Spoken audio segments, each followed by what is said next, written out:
Capítulo 2. Montagem do PC.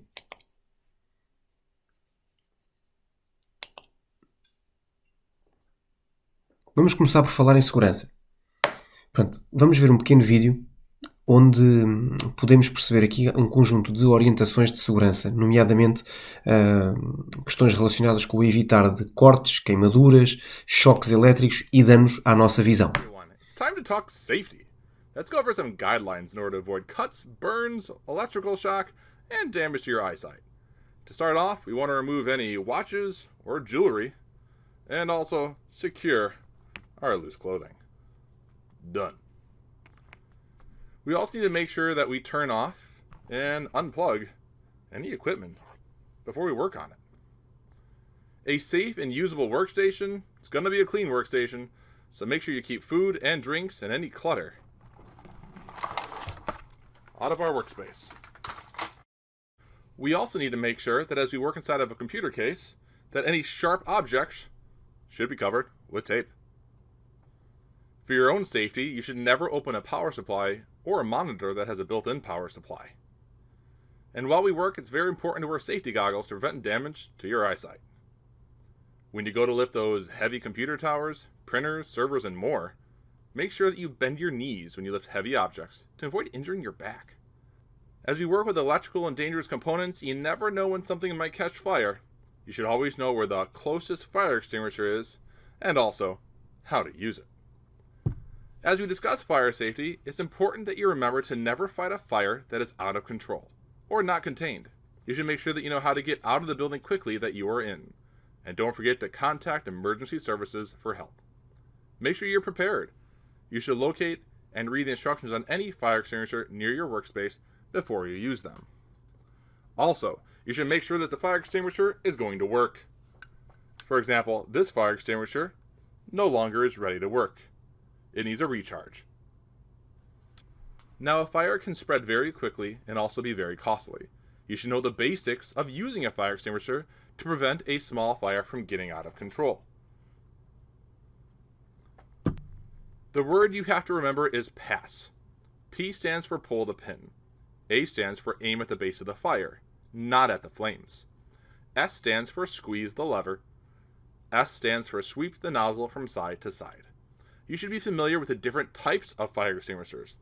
Some fire extinguishers, they're actually designed for paper, wood, plastics, and cardboard, while others are designed for electrical equipment or even gasoline or combustible metals. This fire extinguisher here is rated for a couple items. It's rated for trash, wood, and paper. It's rated for liquids, grease, and it's rated for electrical. Let's take a look at my fire extinguisher in action.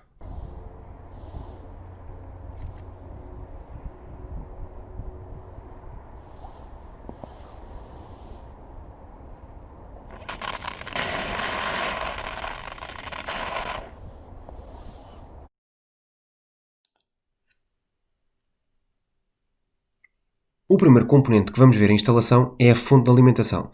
A fonte de alimentação é instalada quando a caixa ainda está vazia, tendo em conta o caráter grosseiro da fonte de alimentação comparado com os demais componentes.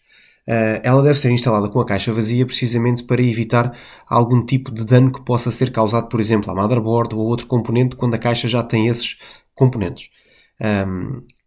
Vamos ver a sua instalação. We've got our PC desktop tower here. We're going to open this thing up and get started in the installation of a power supply. I've got my anti-static mat down, and I've got my anti-static wrist strap connected to it, so we're going to be good to go to get started. So, I'm going to take this computer tower and we're going to place it on its face. So put it face side down. And by doing this, what we're going to see here on the back is going to be this huge slot. This is our power supply slot. Now right now we've got nothing there, so this is where we're going to install our power supply, which we have ready for us, sitting on our mat. To start, step one is to open the right side cover of the computer case. So I'm going to put this thing back down on its right side, and I'm going to use my Torx screwdriver to unscrew this screw holding on this computer case.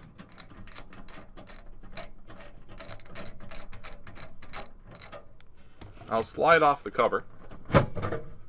and we'll be able to take a look at the inside of our computer tower. Now, at this point in time, we have an empty computer tower. We have nothing installed at the moment. All we have are some USB and audio headers attached to the front of the case. If I put the case front side down, we can view these adapter card slots here right above the power supply slot on the back. Our power supply unit, known as a PSU, that's what we're about to install. So let's chat about the PSU. Now, right now with this PSU, it's got so many watts. This is a 450 watt power supply. And on this PSU, it is currently set to 115 volts, the US standard. If you look closely at the PSU, we can actually take a look at more details of it, including form factor for the PSU. But that's not for us at this moment. Now, for us, make sure you plan ahead and choose the correct power supply unit for your computer build, especially if your CPU and choice of graphics cards are going to pull a lot of power. Now, step 2, we need to align the screw holes of our power supply with this power supply slot. So we have the power supply slot here. I'm going to take my power supply and put it into play, and we can take a look at those screw holes that are about to line up and see if we can lock this in. Now, my case is really cool because it actually has a locking mechanism that I can let go of the power supply. My screw holes are aligned and it is currently locked into place. Now we need to take the action of screwing it in. If you look closely, you'll see those screw holes are currently lined up, and we can even get a closer view based off of my camera. There we go. So what we want to do now is lock those screws into play. So I'll take 4 of my power supply screws, and we get to put this thing in and be done.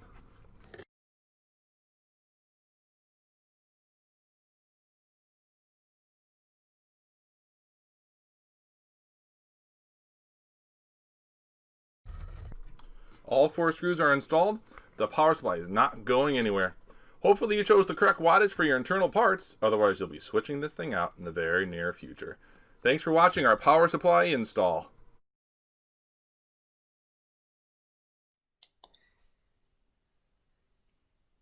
Ora bem, em relação à escolha da caixa e dos ventiladores, o que é importante que nós saibamos ou que tenhamos sempre presente?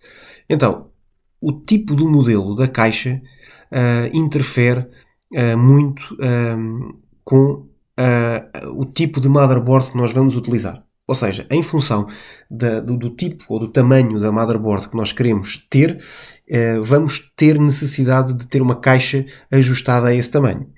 Ou vice-versa. Isto é, se eu precisar de montar um computador numa caixa mais pequena, do tipo uma Compact Tower, eu vou ter que escolher um modelo de motherboard que se adeque àquele tamanho de caixa. Portanto, a escolha da caixa e neste caso é da caixa em concreto, dos ventiladores já vamos falar a seguir, mas a escolha da caixa influencia essencialmente o tamanho do computador que eu quero montar, ou neste caso da torre que eu quero montar.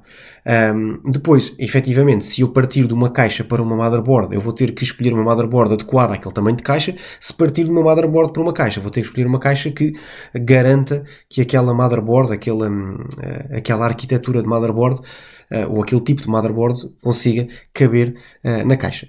Em relação ao tamanho, o tamanho tem influência principalmente quando pensamos nos componentes internos que vamos colocar. O número de discos, o número de drives de CDs, o número de placas gráficas, tudo isso pode influenciar o tamanho da caixa que nós vamos utilizar. Quanto mais componentes eu tiver, maior será a minha necessidade de espaço, logo maior será a caixa que eu terei que comprar. Depois, em termos de fonte de alimentação, muitas caixas são vendidas com a fonte, que já trazem fonte de alimentação. Nós ainda assim podemos comprar uma fonte de melhor qualidade, mas o que temos que ter em atenção é o tipo de fonte que a caixa que nós temos necessita. Porque, dependendo do tipo de caixa, eu posso necessitar de uma fonte que tenha a ventilação para trás ou para cima, e isso tem que obedecer a essa especificidade, tanto do lado da caixa como também do lado da fonte de alimentação, e funciona aqui um bocadinho como a motherboard. Portanto, se partirmos da fonte de alimentação, temos que escolher uma caixa que se adeque àquela fonte de alimentação. Se partirmos da caixa, temos que escolher uma fonte de alimentação que se adeque àquela caixa. Depois, A aparência. Aqui é essencialmente gostos não se discutem. Pronto, dependendo do objetivo do computador, muitos deles até nem se veem porque ficam guardados por baixo da secretária, mas é tudo uma questão de aparência, portanto, de design, de gosto. Depois, outro fator a ter em conta, os LEDs luminosos, portanto, mas isto também tem aqui um bocadinho a ver com a aparência também, não só mas também, que é o facto de eu poder ter caixas um pouco mais, com LEDs mais, que conferem aqui um design mais arrojado à caixa, mas por norma os LEDs indicadores da atividade do disco rígido, do power on do próprio computador, eles são colocados na caixa em função do design que é dado a essa caixa. Portanto, aqui a parte dos LEDs e dos indicadores luminosos também está aqui muito relacionado com a aparência. E depois, algo que é fundamental, que são os ventiladores. O propósito dos ventiladores é remover o ar quente que é gerado dentro da caixa, porque falamos de componentes muito quentes. Alguns deles, como é o caso do processador, têm acoplado a si dissipadores de calor e ventiladores que fazem com que o calor que é gerado pelo processador seja transferido para o dissipador e seja libertado pelo ventilador, mas esse calor fica acumulado dentro da caixa, porque a caixa é fechada. Então, é necessário colocarmos ventiladores, ou a escolha da caixa também tem aqui alguma influência, porque a escolha da caixa também vai permitir que nós possamos ter uma maior ou menor ventilação dentro da caixa. O objetivo da ventilação ou dos ventiladores é criar um fluxo de ar que permita que o ar mais fresco fora da caixa entre para dentro da caixa e o ar quente da caixa seja removido para o exterior. Por isso é importante que, além de ter uma boa ventilação e um bom fluxo de ar, a caixa depois também seja colocada no local em que potencie este fluxo do ar. Portanto, se ela for colocada num sítio muito fechado, depois acaba por não servir o seu propósito, porque nós acabamos por estar a libertar o ar quente dentro da caixa para fora. Esse ar quente fica ali em torno da caixa, portanto o ar envolto na caixa também fica quente, e então ele está a mandar ar quente para fora e a receber o mesmo ar quente, porque fica ali tudo na mesma atmosfera. Portanto, não é só a questão da ventilação, é também pensarmos um bocadinho onde é que vamos colocar a caixa para garantir que este fluxo de ar seja mais eficiente. Ainda em relação à caixa e aos ventiladores, alguns fatores a serem tidos em conta. Portanto, o tamanho da caixa vai necessitar, portanto, caixas maiores vão necessitar de ventiladores maiores, porque os mais pequenos, os ventiladores mais pequenos ou menos potentes, podem não ser suficientes, podem não gerar um fluxo de ar que seja suficiente para aquela dimensão da caixa. Depois, a velocidade dos ventiladores também é importante que se perceba que os ventiladores maiores funcionam ou obtêm o mesmo rendimento dos ventiladores mais pequenos, mas a velocidades muito mais baixas. Isto faz com que o ruído de um ventilador maior seja muito menor do que o ruído de um ventilador mais pequeno. Depois, o número de componentes também influencia aqui um bocadinho na parte dos ventiladores, porque quanto mais componentes um PC tiver, maior será o calor gerado e também maiores serão as necessidades de ventilação. O ambiente exterior, como eu há pouco estava a dizer, também influencia aqui muito a escolha, porque dependendo do sítio onde nós vamos colocar a caixa, nós podemos escolher uma caixa que tenha ventilação, não. Portanto, como eu mostrei no slide anterior, neste diagrama ou neste esquema que estava aqui, o ar entra pela parte da frente da caixa e sai por um ventilador na parte de trás e por uns ventiladores aqui na parte de cima. E portanto, o que significa que, dependendo do tipo de sítio em que eu vá colocar a minha caixa, se calhar não me faz sentido colocar um ventilador atrás. Se eu for colocar uma caixa muito próxima, muito encostada a uma parede ou ao fundo de uma secretária, não me faz sentido se calhar ter um ventilador para trás. Por outro lado, se eu perceber que na parte de cima da caixa eu tenho muito mais espaço livre para fazer essa ventilação, se calhar faz-me sentido escolher uma caixa que tenha ventiladores para cima. Se eu perceber que é na lateral, no painel lateral, que eu tenho mais espaço para fazer esta ventilação, se calhar escolho uma caixa que tenha ventilação lateral, portanto, extração lateral. Portanto, o ambiente exterior e o sítio onde nós vamos colocar a torre, neste caso, influencia muito a escolha dos ventiladores. A localização dos ventiladores. Portanto, caixas diferentes têm posições diferentes para instalar os ventiladores, e aqui é basicamente a sequência do ponto anterior. Portanto, o ambiente exterior influencia e nós depois escolhemos a caixa em função dessa localização dos ventiladores. Depois, a ligação dos ventiladores pode ser feita diretamente na fonte de alimentação ou por intermédio da motherboard. Fatores a serem tidos em conta na escolha de fonte de alimentação: temos o tipo de motherboard, portanto, a fonte de alimentação tem que ser uma fonte de alimentação que tenha conectores compatíveis com a motherboard escolhida, ou vice-versa. A potência necessária, portanto, a soma das necessidades de potência de todos os componentes internos de um computador não pode ser superior à potência total da fonte de alimentação, sob pena de depois não poderem ser, não haver potência suficiente para alimentar de corrente elétrica todos os componentes internos do computador. O número de componentes também influencia a escolha da fonte de alimentação, principalmente na potência, porque, por regra, nós devemos ter uma potência total da fonte que seja suficiente para alimentar todos os componentes internos, em termos de discos, drives de CDs, placas gráficas, motherboard, etc., sobrando ainda no mínimo, ou deixando ainda no mínimo 25% de potência como margem de segurança, sendo que quanto mais margem houver, melhor. Depois, os tipos de componentes são importantes na escolha da fonte de alimentação, porque nós temos que garantir que o tipo de disco rígido que nós estamos a usar, o tipo de drive de CDs, o tipo de placa gráfica, por exemplo, têm necessidades de corrente com determinado tipo de conectores que a nossa fonte de alimentação tem que ter, a menos que nós depois utilizemos adaptadores, mas preferencialmente devemos escolher uma fonte de alimentação que vai ao encontro das necessidades em termos de ligação dos nossos componentes. E depois o tipo de caixa também influencia, como já falei também um pouco lá atrás, que dependendo da posição em que a fonte de alimentação está, se está em cima, se está em baixo, se tem ventilação para trás, para cima, para os lados, isso depende e também deve ser tido em conta no momento da escolha da fonte de alimentação. Portanto, o tipo de caixa também influencia aqui um bocadinho. Vamos ver agora um vídeo sobre a instalação do processador. Portanto, pondo as mãos na massa com a instalação do processador. O processador tem preceito para ser instalado, porque é um componente que entra apenas numa posição.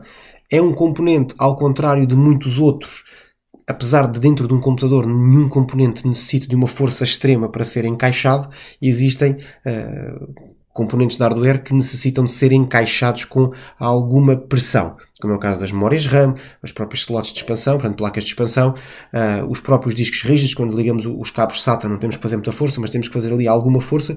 O processador é o único que não requer qualquer tipo de força, portanto o processador é simplesmente colocado no seu socket, as trancas são fechadas sem que haja a necessidade de fazer uma força, qualquer tipo de força. A tranca sim, é preciso fazer um pouco de força para que o processador fique seguro, mas o encaixar do processador no seu socket é um processo que não requer qualquer tipo de força. É um encaixe simplesmente de encosto. We're going to install a CPU, Central Processing Unit, into our motherboard. Here's an exercise that is not commonly done in the classroom. We're going to take a CPU, like this chip here, and we're going to install it into our motherboard slot. Now, what we must do is orient the CPU. Step 1 is locating pin 1. Pin 1 is usually what indicates how the CPU orientation should work. We have a triangle, which we'll be able to see right here. Let me zoom in. And this triangle is what's going to inform us of the alignment of pin 1. Now, if we go to our motherboard and we open up our motherboard slot, if we look closely, what we'll be able to see here as well is that same triangle marking. And that triangle marking is right here, which shows us the orientation for our CPU. Now, our CPU also has a keyed slot on it, and on the CPU on the motherboard housing, you'll also be able to see here that we'll be dropping the CPU, and there's keyed slots to ensure that it's correctly aligned. Now that we know how it should be aligned, step 2 is to safely lower the CPU into the CPU slot.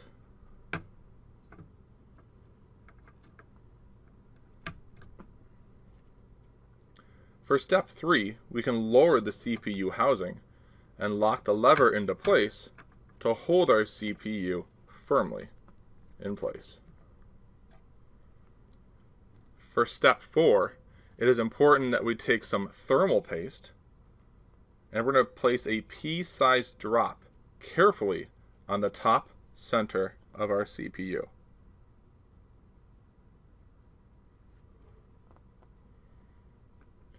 This thermal paste will help the distribution of heat from the CPU to the heatsink that we will install next.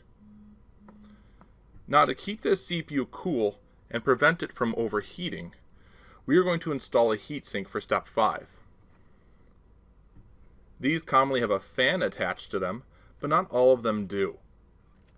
These fins we see here are going to absorb the heat from the CPU and have slots for airflow to move in between. The fan on top of the heatsink will help draw the heat away and cool the fins. This will allow them to absorb more heat from the CPU. As we attempt to place the heatsink on the motherboard, it may take 1 to 2 attempts to position it correctly over the screws that are going to surround our CPU.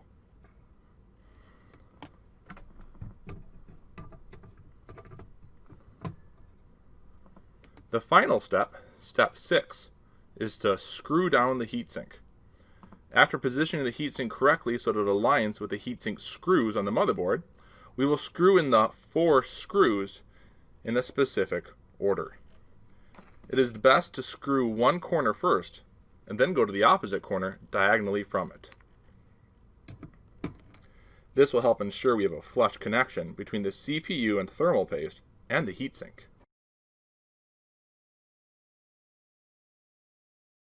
As I mentioned, we'll go diagonally across to the other corner.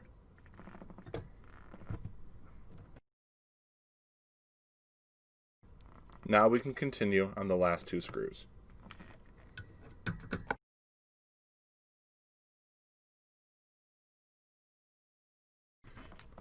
Now that all 4 screws are locked in, the heatsink will not be able to move or shift at all. Having a tight and flush fitting will also allow the CPU to better stay cool. Thanks for watching our CPU install.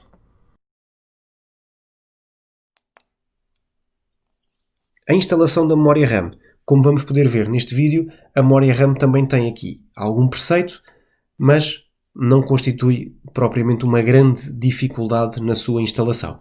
Basicamente o que vamos fazer é, vamos abrir as 2 travas laterais, vamos posicionar a memória RAM no seu slot, na posição correta, e vamos fazer pressão nas 2 extremidades, nas 2 pontas do pente de memória, para que as 2 trancas possam fechar e a memória fique instalada. Vamos a isso. Hello everyone. At this point in time, we have our power supply installed in our case. We also have our heatsink installed on top of our CPU, which is locked into the motherboard. Now, before we move this entire setup into our computer case, we will install the RAM modules. These are the RAM modules. It's much easier to install these now than after we have this entire setup screwed into the case. On our motherboard, we have 2 slots to add RAM. Take note of where the notches are on the RAM slots on our motherboard. Right here and right here. These notches will line up with the notches on our RAM. Step 1 is to open the levers on the RAM slots of the motherboard. We're going to open them as far as they will go. They're going to click into place. This should require almost no force. Step 2 is we're going to line up the RAM module in the correct direction for the slot and that notch. Step 3, we're going to slowly lower the RAM module into the slot.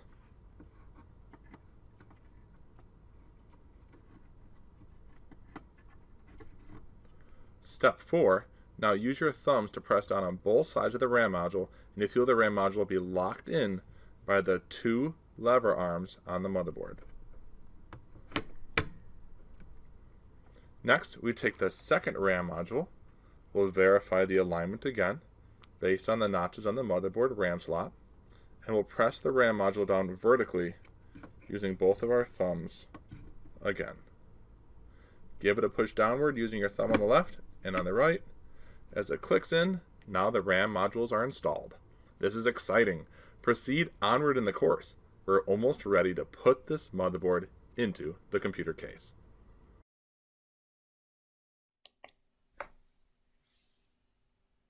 Ora, então já temos o processador e o respectivo cooler para fazer o seu arrefecimento, portanto, fazer a sua refrigeração. Temos também as memórias RAM. A motherboard está pronta para ser instalada dentro da caixa. Vamos ver como. Hello everyone! Can you believe it? We're going to install the motherboard with the CPU, heatsink, and RAM into our computer case. Before we just place the motherboard into the computer case and call it a day, we first need to install the standoffs into our computer case. These standoffs will be used to secure the motherboard in place within the computer case. Some computer cases will have built-in standoffs, like mine for example. Others, you'll have to take a standoff and install it yourself. These standoffs are commonly small, and you'll screw it in using an adapter that comes with the standoffs. In order to locate the standoff locations, it is best to take your motherboard and practice placing it into your computer case. Step 1 is to align the motherboard in the correct direction by having our adapter ports facing out of the back of the computer case. So we'll take our motherboard,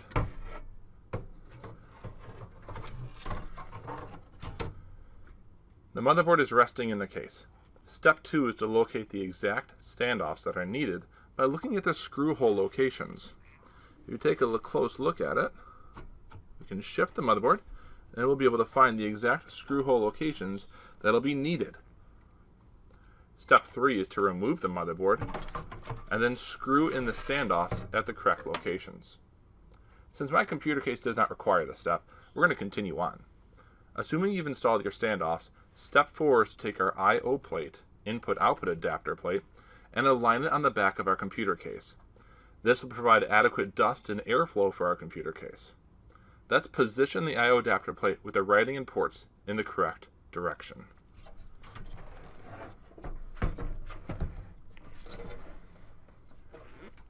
If you install the I/O adapter plate upside down, the motherboard won't be able to fit correctly. So make sure that it's correct. As you put the plate into place, give it a push in each corner and along the edges, and you'll hear it snap into place. Take your time on this step, as some adapter plates are plastic while others are metal. They are possible to bend and or break. Now that the plate is installed, put the computer case back on its side for step 5, lowering the motherboard into place. Let's finish installing the motherboard. The key of installing the motherboard is to put it into the case at the correct angle. As we place it in, we need to align the I/O ports of the motherboard with the slots of the I/O plate.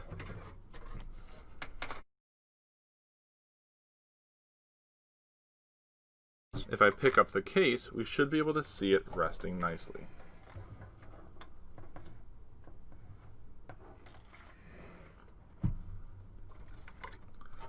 At this time, we can use our screwdriver for step 6, installing the screws into the motherboard standoffs. One by one, we will install the motherboard screws. Make sure not to install the screws too tight, as you don't want to crack the motherboard through excessive force. Don't worry about the screws being not overly tightened, as we have a good amount of screws to keep this motherboard in place. If you choose to upgrade your CPU or heatsink in the future, some gaming and high-performance heatsinks actually require you remove the motherboard and install a special plate to the back. Let's get started installing those screws.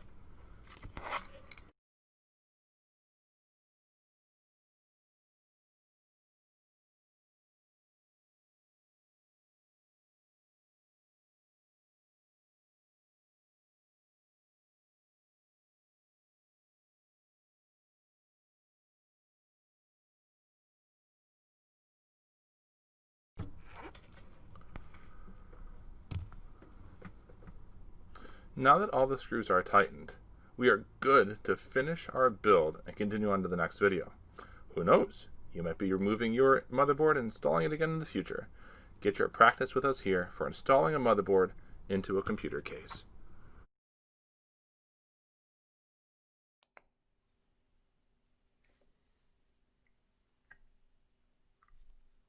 O que nos leva a escolher uma motherboard? Ora bem, quando nós temos necessidade de substituir a motherboard do nosso computador, existe um conjunto de componentes que nós temos que prestar especial atenção para garantirmos que a substituição da motherboard acontece causando o mínimo de impacto possível. E o mínimo de impacto possível será conseguirmos reutilizar todos os outros componentes de hardware que tínhamos antes no computador. Nomeadamente o processador, a memória RAM, a placa gráfica e outras placas de expansão, a fonte de alimentação e a própria caixa. Reparem, muito importante percebermos que processador é que nós temos e se a nova motherboard vai ser compatível com aquele processador ou não. Para além do processador, devemos também ter em conta a furação para o sistema de refrigeração, para colocarmos o dissipador e o ventilador do dissipador. As memórias RAM, a velocidade das memórias, se elas são compatíveis com a nova motherboard, o número de slots de expansão disponíveis e o tipo de slot de expansão. E depois a fonte de alimentação. E em último caso, a caixa. Se a nova motherboard cabe naquela caixa, se não é uma motherboard muito pequena e ficará com muito espaço disponível, ainda que isto possa não ser um problema, mas o contrário, por exemplo, pode fazer com que uma motherboard não caiba dentro de uma caixa. Portanto, tudo isto são fatores que nós devemos ter em conta no momento em que escolhemos uma motherboard para substituir uma que tenhamos, que possa estar avariada ou que necessite de substituição. Quando se trata da compra ou da escolha de uma motherboard para um computador novo que nós vamos montar, existe um conjunto de sites na internet com configuradores em que nós escolhemos a motherboard, por exemplo, e automaticamente a lista de processadores fica atualizada ou altera-se em função da escolha da motherboard, mostrando-nos apenas os processadores que são compatíveis com aquela motherboard. Ou o contrário, escolhemos um processador e a lista de motherboards fica limitada apenas às motherboards que são compatíveis com aquele processador. Neste exemplo que estamos a falar agora, estamos a falar de uma situação em que nós já temos um conjunto de componentes, nomeadamente um computador montado, e temos que substituir a motherboard. Aí sim, nós temos que ter atenção a estes pressupostos que eu acabei de referir.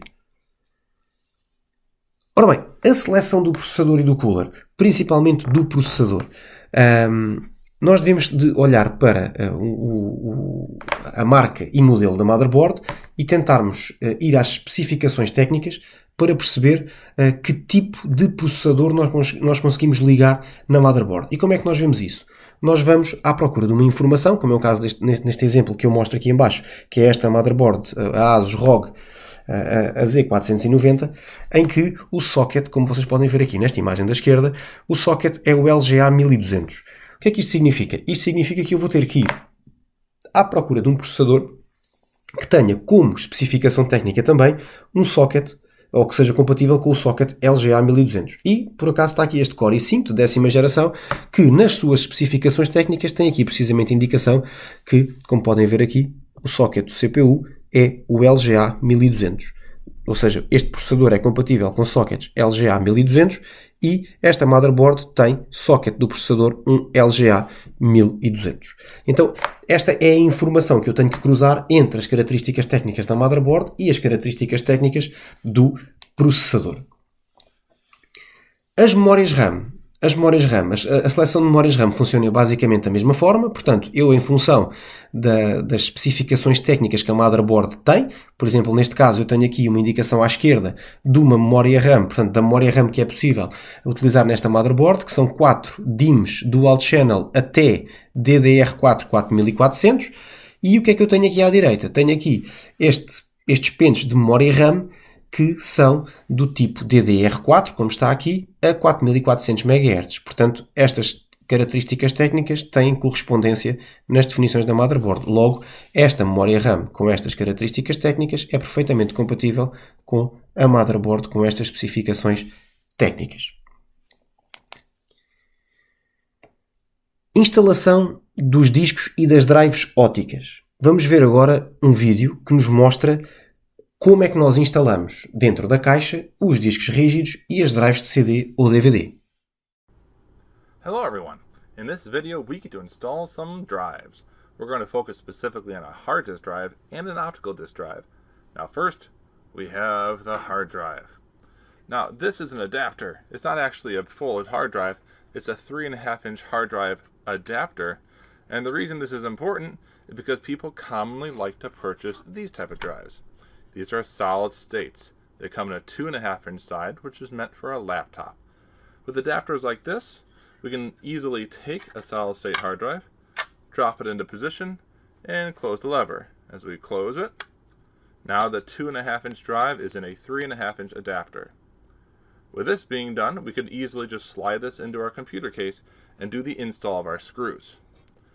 Now for my computer case, it accepts both 2.5-inch and 3.5-inch drives, so I don't need to require an adapter for my case. But at this point in time, we can take our 2.5-inch solid state drive and we can install it into our case. When I line it up with the two screws, which we'll be able to see there's many different screw holes on the side of these, we need to align it up perfectly with a set of the holes. Now for me, my 2.5-inch hard drive fits beautifully right here. And then I can do my second screw.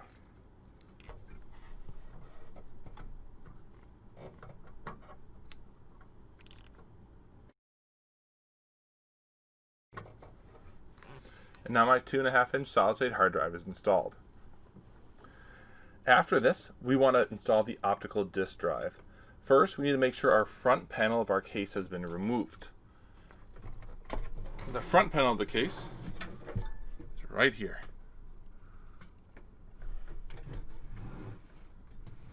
And this is the slot where we're going to install our optical disk drive. Now the first thing we need to do is remove this front panel because it's in the way for us to actually be able to access the optical disk drive. Here we have these levers that we can actually pull out, and every case will be a little bit different. It'll have some type of snaps or levers, and I can remove that front panel. Now with it removed, if I put it on its back again, take a look at that. We have this bay here where we can slide in our optical disk drive. Now, as we slide the optical disk drive in, please make sure it's facing the correct orientation. That is extremely important. We'd hate to have to turn the tower upside down every time we want to use the drive. Now with my case, the drive locks in using a lever mechanism as I slid it in. As you saw previously with the power supply, this will hold it in place, so we can then just place our screws to lock it in, which we'll do now.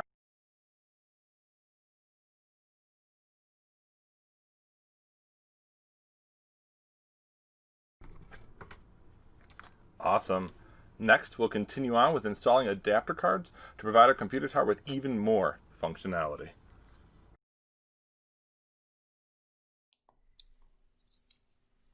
Seleção dos discos. O que é que nós devemos ter em conta quando escolhemos um disco rígido para o nosso computador? Devemos ter em conta, primeiro, se será um disco interno ou um disco externo. Sendo um disco interno, vamos ter que perceber que tipo de disco nós vamos utilizar. Vamos usar um disco HD, um SSD? Qual é que é a principal diferença? Um disco HD é um disco que contém no seu interior um disco magnético com uma agulha de gravação. É um disco muito sensível a impactos e é um disco que, além de fazer muito mais ruído, é um disco que tem uma velocidade de leitura e de gravação muito mais lenta quando comparado com um disco SSD. O disco SSD é um disco que funciona de forma semelhante a uma pen e não é suscetível a impactos, não faz ruído, ou seja, não tem ruído, não tem vibração, é muito mais rápido na leitura e na escrita. Depois, outras características que os discos têm e que nós poderemos ter que dar aqui uma especial atenção. O facto de serem hot swappable. O que é o hot swappable? Se são discos que se podem ligar ou desligar com o computador em funcionamento. Depois, o gerar do calor, ou seja, o calor gerado pelos discos. Percebermos que se o disco que vamos utilizar se é um disco muito quente ou se é um disco mais frio. Depois, o fator ruído, o fator vibração, os requisitos de energia elétrica. Tudo isto são fatores que nós devemos ter em conta no momento da escolha dos discos rígidos. De uma forma muito prática, o que nós temos hoje em dia é algo tão simples quanto isto. Um disco HD vibra, faz barulho e é lento. Um disco SSD é um disco que é muito mais rápido, muito mais silencioso e muito mais compacto na sua utilização. Principalmente em termos de desempenho, é muito mais rápido que um disco HD. E, portanto, normalmente é a escolha para os discos mais atuais. A única diferença ou a característica que o faz perder para os HDs é mesmo no preço, apesar de hoje já conseguimos ter discos SSD a preços perfeitamente aceitáveis e muito convidativos. As drives ópticas. As drives ópticas, basicamente, nós já lá vai o tempo em que os computadores dependiam aqui muito das drives ópticas em relação a CDs, a DVDs, depois a evolução para os Blu-ray discs.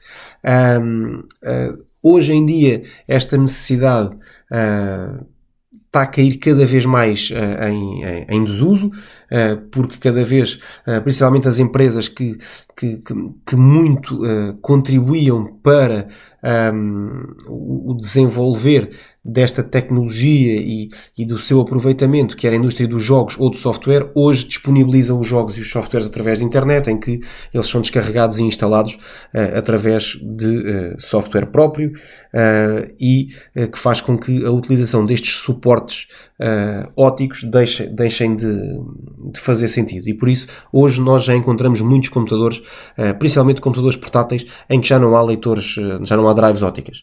Ainda assim, se nós precisarmos de utilizar, nós temos sempre a possibilidade de ter um CD-ROM, um DVD-ROM ou um Blu-ray, um leitor de Blu-ray. Sempre que falamos em leitor, falamos em capacidade de leitura. Quando falamos em gravador, falamos em capacidade de leitura e escrita.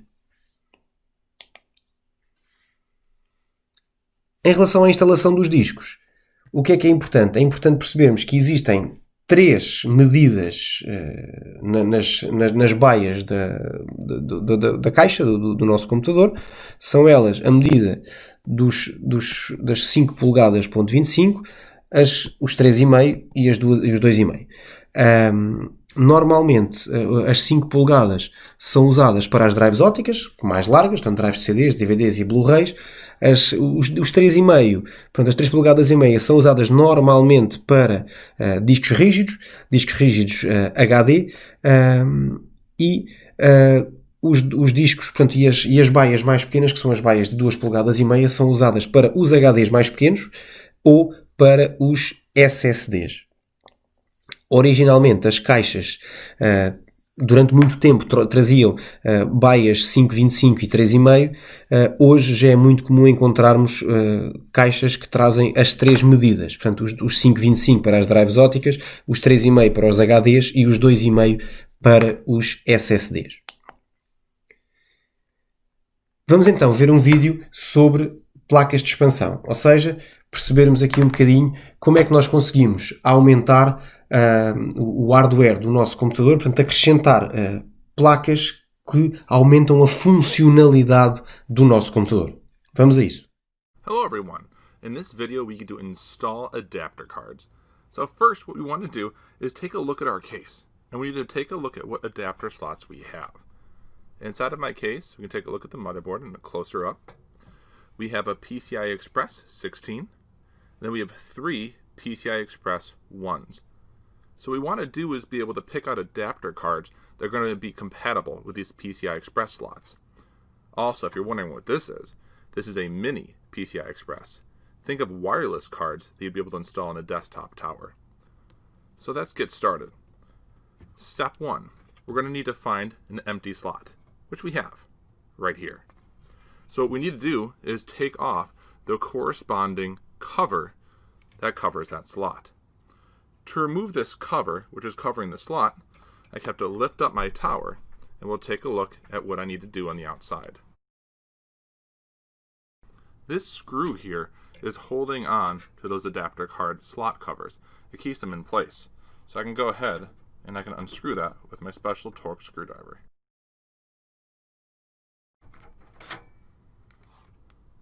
With that screw out, we can actually take this cover. It just lifts off, and that exposes all the adapter card slot covers. At this time, I can actually take out this cover, and it just lifts off. I can remove it from the computer case. Now the adapter slot cover is exposed, and we're able to zoom back in and continue on. With that slot cover exposed, we can now install a PCI Express 16 card. I happen to have a PCI Express graphics card. It's a PCI Express 16, which we have here, which is the physical compatibility that matches that slot. Step 2, I'm going to align the video card into the appropriate slot in the motherboard, which will be right there. For step 3, we need to press down gently on this card to install it into place. Step 4, we need to reinstall that slot cover.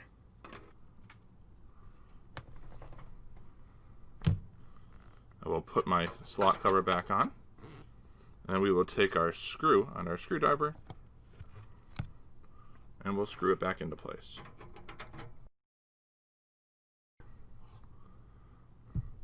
Thank you for watching.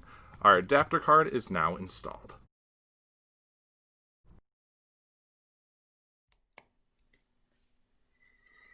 Ora bem, quando falamos em slots de expansão, nós falamos em slots que estão na motherboard e que permitem que nós possamos adicionar componentes de hardware ao nosso computador que ele nativamente não tem. Ou seja, a nossa motherboard traz um conjunto de componentes chamados onboard, que estão no painel, que se vê no painel traseiro da nossa caixa, e que, por norma, são portas USB, portas de rede, um adaptador gráfico, tudo isso. Mas o que é que acontece? Aqueles componentes que vêm embutidos na motherboard nem sempre são suficientes para as necessidades que nós temos. Por exemplo, para quem joga, dificilmente uma placa gráfica on-board vai ter o mesmo desempenho de uma placa gráfica dedicada e exclusiva que nós possamos ligar diretamente à motherboard. Então, é nesses casos que nós usamos os slots de expansão. Ou, por exemplo, quando a placa de rede avaria e que nós precisamos de instalar uma nova placa de rede, nós usamos o slot de expansão para poder acrescentar uma placa de rede ao nosso computador. Portanto, hoje em dia, com a universalização do USB, nós temos muitos destes componentes feitos com conversão por USB. Ou seja, eu preciso de uma placa de rede, eu tenho um adaptador Ethernet que se liga ao meu computador por USB. Eu tenho a necessidade de ter uma placa de som, eu tenho possibilidade de ter uma placa de som que eu ligo por USB. A questão é que eu posso não ter portas USB disponíveis. E slots de expansão vou ter sempre, porque a motherboard tem sempre slots de expansão. Então temos aqui nestas imagens o exemplo dos slots de expansão. Temos aqui os slots AGP, temos o slot PCI e depois temos os slots PCI Express. O PCI Express, que tem diferentes velocidades, que vai do PCI Express uma vez, 4 vezes, 8 vezes, 16 vezes. E temos aqui do lado direito a indicação para vocês perceberem aqui a forma de encaixe de cada um deles. Por exemplo, o PCI Express 16 vezes, que é este que está aqui, que tem este encaixe que está aqui.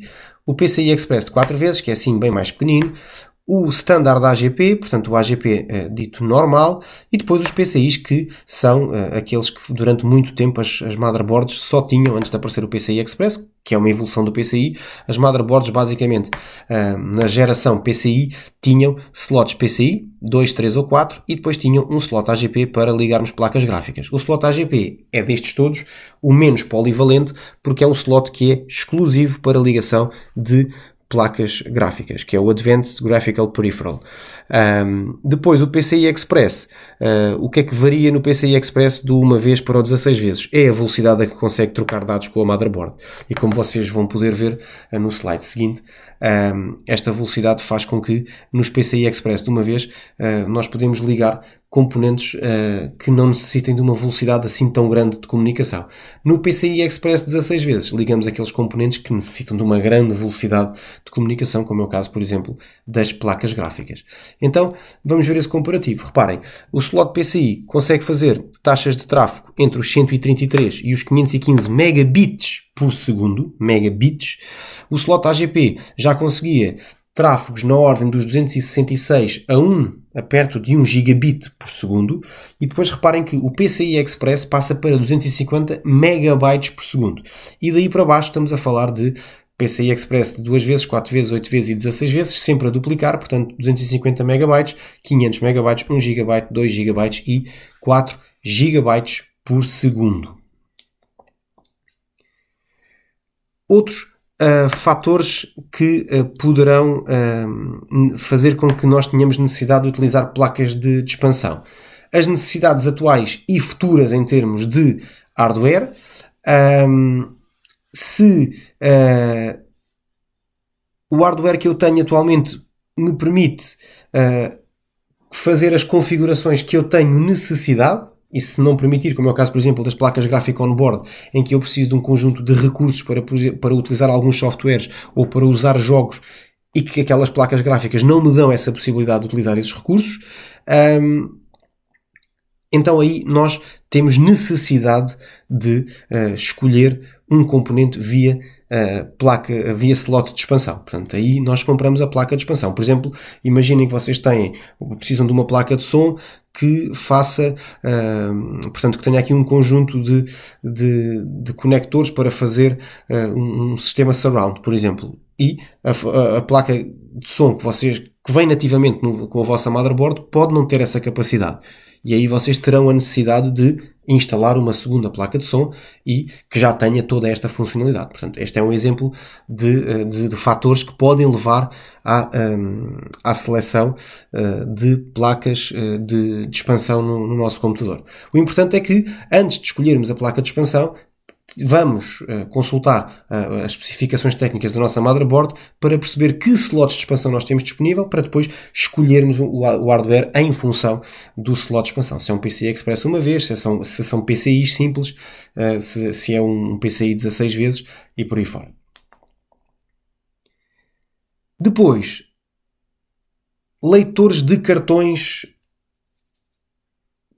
são cada vez mais utilizados nos computadores. Muitos computadores, muitas torres hoje não trazem leitores de CDs, mas trazem leitores de cartões.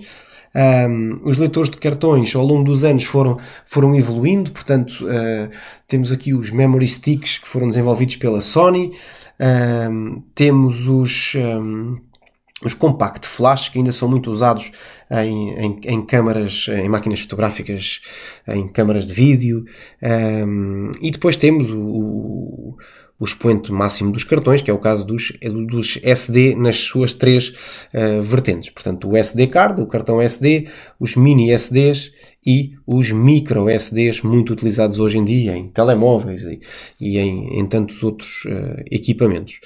O que é importante o que é que nós temos que ter aqui a percepção na escolha de um leitor de cartões? Essencialmente que seja um leitor que seja multicompatível, portanto que tenha aqui ou que albergue um conjunto mais alargado de compatibilidade com cartões diferentes. Isto porquê?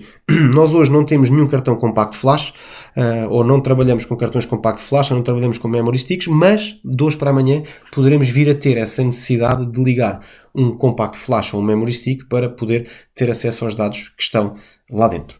E por isso é importante que o leitor de cartões seja compatível com o maior número possível de cartões de memória. Depois, a ligação dos cabos internos. Ora bem, os cabos internos, estamos a falar essencialmente da ligação dos cabos da fonte de alimentação. Portanto, o computador está praticamente todo montado. O que é que falta? Falta alimentarmos de corrente os cabos de alimentação.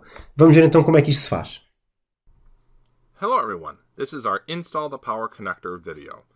This is going to be a two-part video. The first part, we're going to install the power connectors on the motherboard. Step 1, we need to align our 24-pin connector with the socket on the motherboard. There's our socket, and here's our 24-pin connector.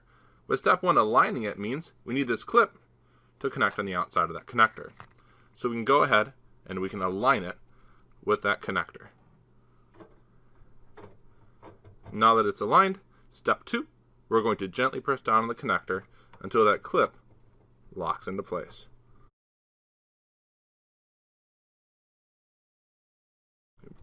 As we press down, you hear it click into place. Step 3, we need to align our 4-pin power connector for auxiliary power on the motherboard, which we'll see here also has a clip, with its corresponding connector on the motherboard. To align it, I'll just drop it in on top. And then, Step 4, we're going to gently press down on that connector until it clicks into place.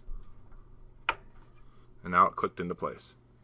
Step 5, we need to take our CPU fan with its power connector right here. And we need to align this correctly, which you'll see a little slot here. You align that correctly with the actual CPU fan slot on the motherboard, which is right here. Step 6, we're going to gently press down on it and put it in place.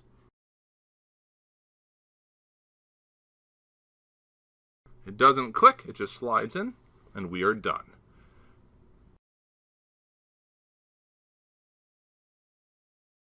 In part 2 of our video, we're going to install the power connector for our SATA hard drive. Now this is our 2.5-inch solid state hard drive. On the back we're going to have a data port and a power port. So we can take a zoom in here and see a closer view. The larger port here is going to be the power connector, and this is going to be our 15-pin SATA power connector.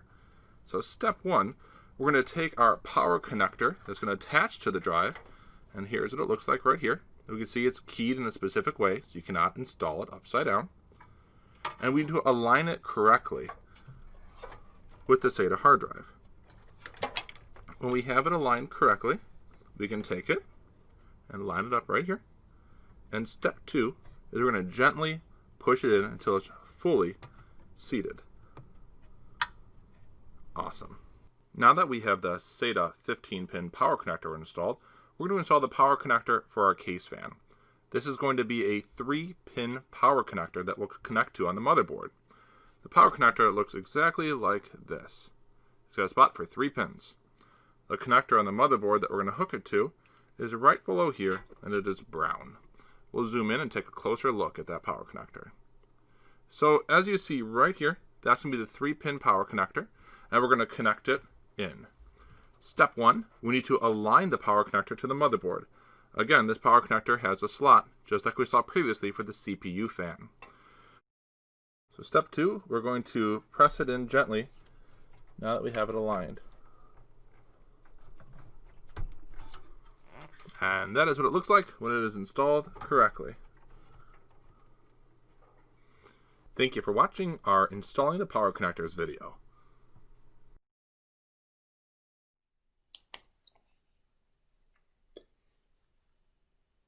Ligação dos cabos SATA, ou seja, os cabos de dados que permitem a passagem dos dados das unidades de disco e das unidades de CD para a motherboard. Hello everyone, welcome to our Install the Data Connectors video. First we want to take a look at our motherboard and find those SATA data connectors. They're down here. I've got 4 of them. Also, on my solid state hard drive, I've got the SATA power connector that we installed previously, but I removed it so we can see that SATA data connector, which is the smaller of the 2 on this side. So to get started, step 1, we need to align our SATA data cable, and it's notched to fit exactly down below. So we'll align it. And then after it's aligned, we can just gently push it in, and it will click into place.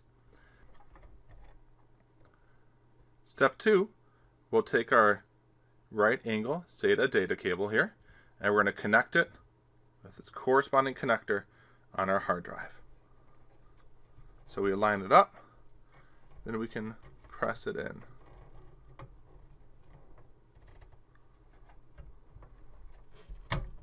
And it clicks into place. Awesome. Thank you for watching our Connecting the Data Cables video. Uma das características que as motherboards têm e que são muitas vezes difíceis de conseguir conjugar é a ligação do painel frontal da caixa. E porquê?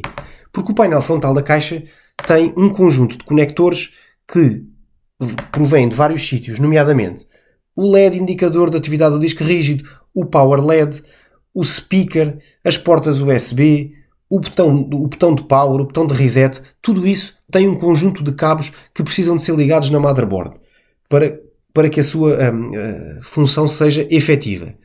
E é aqui que muitas vezes temos alguns problemas, principalmente nas situações em que estes cabos estão completamente separados e está cada um por si. Aí temos que olhar ou para a serigrafia da motherboard ou procurar no manual de instruções da motherboard, porque temos lá essa indicação. Então, vamos ver como é que isto se faz. Hello everyone. Here we get to install front panel connectors. This is going to include audio connectors, as well as power switch, reset switch, hard drive activity lights. So to get started, we're going to use a different board, just because the other board was more proprietary for a specific vendor. This will be better. To start it off, what we're going to see here is that down in the left corner, we'll zoom in on this in a little bit, we're going to have our front panel audio. And down in the bottom right corner, we're going to have our front panel connectors. So first we're going to take a look at the front panel audio. So we have a zoomed in view of the front panel pins for our audio connector. And what you can see here is that we have 9 pins. It looks like one of them is missing, but it's not missing. That's just because it's a keyed slot.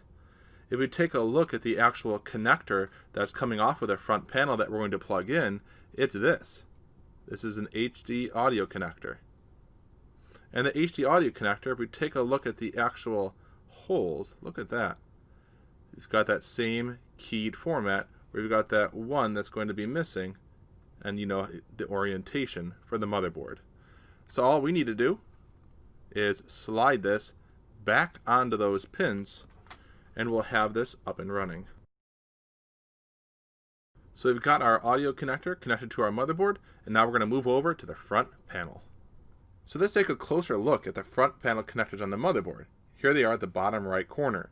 What we'll see here is power LED, as well as hard drive LED, power switch, speaker, which is not your normal speaker, that's your errors and think BIOS and boot up issues, and a reset switch. What we need to do is take these connectors that are coming off of the front panel of our tower, and we need to hook them accordingly. Well, how do you know what goes where and what orientation?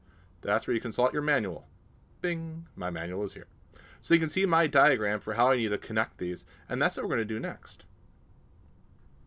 So what we'll do first is we're going to take the power LEDs, and that's going to be these two right here. And we'll take these power LEDs and we'll put them in the correct orientation. According to our picture, the positive one is going to go on the left to this pin, and the negative one will go here on the next pin over on the right. So I'll do that.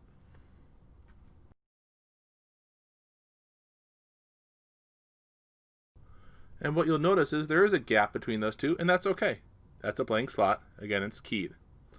Next, what we want to do is go ahead and do the power switch. That power switch is hiding underneath here. There we go. This is the power switch. And the power switch is going to go right here where you see the power switch one, PWR-SW. Same thing for this. We don't have to worry about a positive and negative. We just need to drop this thing on that power switch. Power switch is installed. Next, we're going to do the reset. So we'll find the reset switch, which is this one right here. And reset needs to go on these two, as it shows in our diagram.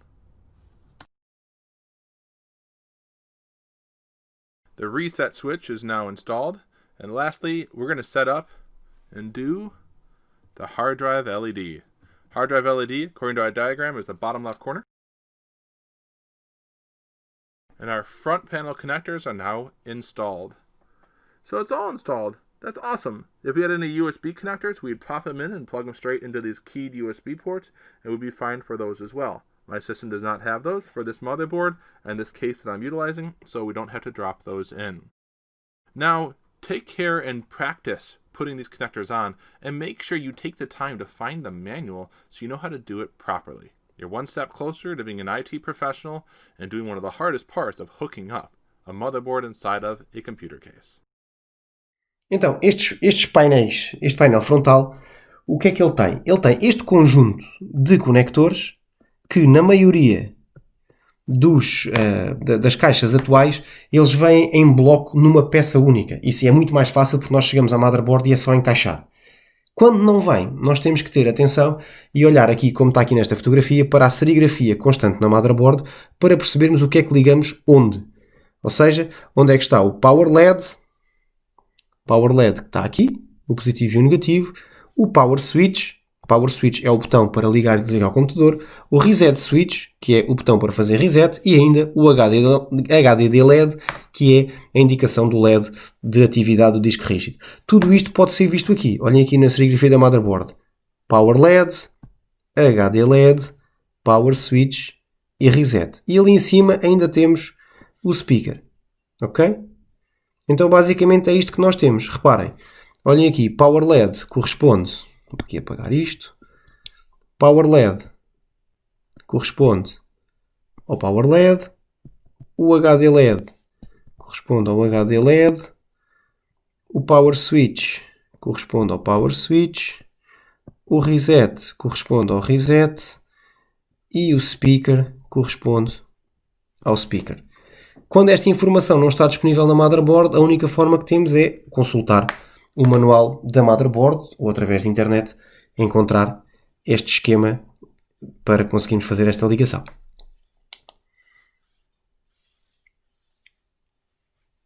Muitas vezes, ou alguns destes conectores têm polaridade, ou seja, têm que ser ligados segundo as indicações corretas.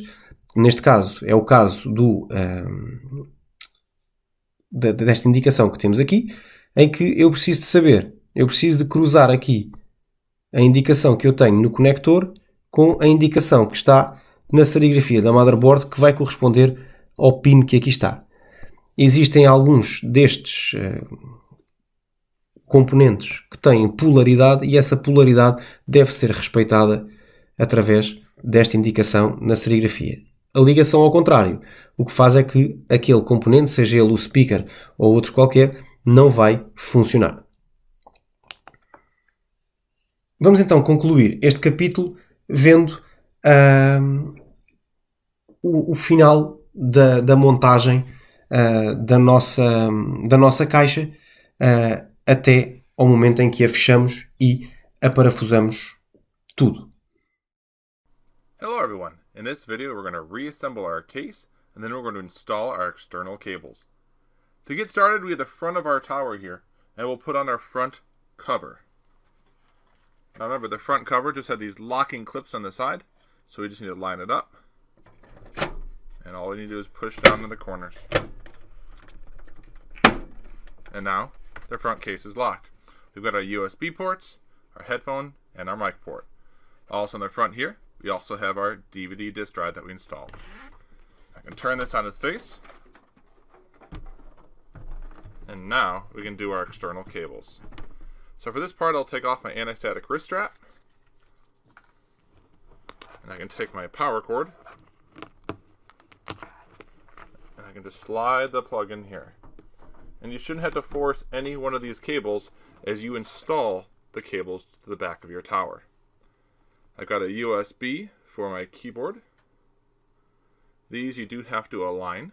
So take a close look regarding how you need to align it. You'll see the correct end to slide in. Then I have another USB. So this is my keyboard mouse combo. And again, we'll take a look at the alignment of the USB and plug it in. Also at this time, I have my graphics cable. For me, I have a DVI connection. The DVI is going to go to my white port here on my graphics card we had installed. So I'll plug that in. And we've got 2 screws on that. We can just easily screw it until it's snug. You don't need to over tighten these. It's not going to fall out. Lastly, I have an audio cable and I have my network jack. I'll plug in my network jack to my Ethernet port. Then my audio cable is green for my speakers out, and I'll plug that in my green speaker out port. Our external cables are installed. Last thing, we take a look at the side. It's still open. We need to close it up with the cover. With the cover, it's just going to slide on. You can see the slots here along the top that we're going to lock it into. Just going to rest it in. You can shift it and feel it to slide into place. And then there should be no force really needed here. Just slowly slide it forward. Then I have my locking screw. But now I can just close that by hand.